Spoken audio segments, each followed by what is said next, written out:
E a gente vai ver agora o que está na pauta de hoje do Supremo da sessão de hoje à tarde. Vamos lá. Matéria penal é o primeiro tema da pauta original divulgada para esta quinta-feira. O primeiro processo é um habeas corpus em que o ex-ministro Antônio Palocci pede que seja revogada a prisão preventiva em que se encontra. A liminar pedida no caso foi negada pelo ministro Edson Fachin, que agora a submete ao plenário do STF para a decisão final.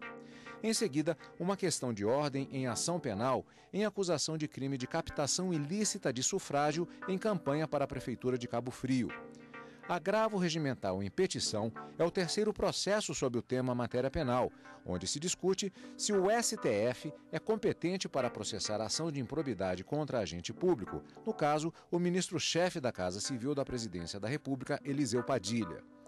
Ordem social é o tema que fecha a pauta com ação direta de inconstitucionalidade contra decretos de criação de áreas de preservação ambiental.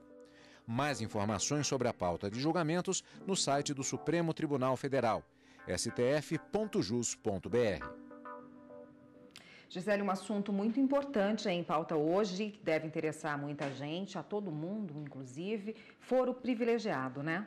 Sim, foro privilegiado está sendo discutido, ou melhor, poderá ser retomado o julgamento desse tema, e ele trata exatamente de uma questão de ordem que foi colocada numa ação penal, a de número 937, e ela trata, o voto que já foi proferido até então, é no sentido de se restringir o foro privilegiado. O que é o foro privilegiado? É uma prerrogativa que existe na Constituição Federal a determinadas pessoas em razão da função que ocupam, e aí essa questão do foro está ligado à função e não à pessoa em si.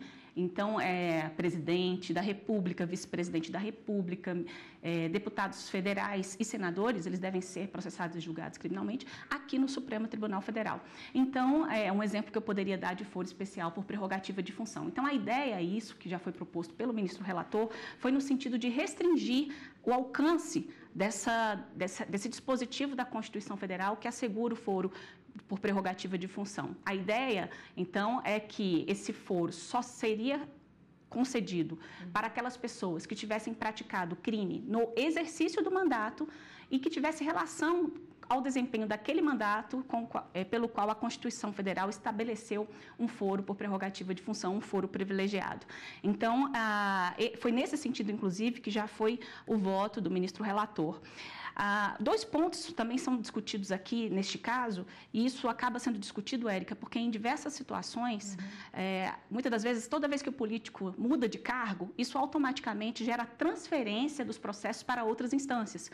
E com isso pode acabar acontecendo a chamada prescrição, e aí gera uma sensação de impunidade. Então, nesse caso, só para você ter uma ideia, a ação penal que foi ajuizada foi contra Marquinhos Mendes, que na época concorria à Prefeitura de Cabo Frio, no Rio de Janeiro. Então, aí a competência quando ele assumiu a prefeitura, esse processo passou aí para o juízo eleitoral da primeira instância. Logo depois, ele foi eleito deputado federal e o processo veio para o Supremo Tribunal Federal. Em seguida, ele se afastou, depois ele reassumiu o cargo de deputado federal e logo agora, quando o Supremo incluiu o processo na ata de julgamento, ele acabou assumindo a prefeitura. Então, isso gera deslocamentos e isso acaba mudando a competência de acordo com aquilo que está definido na Constituição. Então, a discussão é exatamente essa. Será que esse foro privilegiado deve ser aplicado apenas para crimes que são cometidos no exercício do mandato e que tenham relação com aquele mandato que a Constituição Federal assegurou o foro privilegiado? E mais, uma vez incluído o processo na pauta de julgamentos do Supremo Tribunal Federal, já tendo se encerrado a instrução criminal, essa competência do Supremo, ela se prorrogaria, né, mesmo que ele assumisse um outro cargo político? Então, são essas questões. Por enquanto, nós já temos alguns votos a respeito dessa posição. 5 ministros já acabaram acompanhando o relator. Houve uma vista do ministro Alexandre de Moraes. Vamos aguardar. Tá ótimo, Gisele. Obrigada pela sua participação por hoje. Eu que agradeço. Até mais, semana que vem. Até.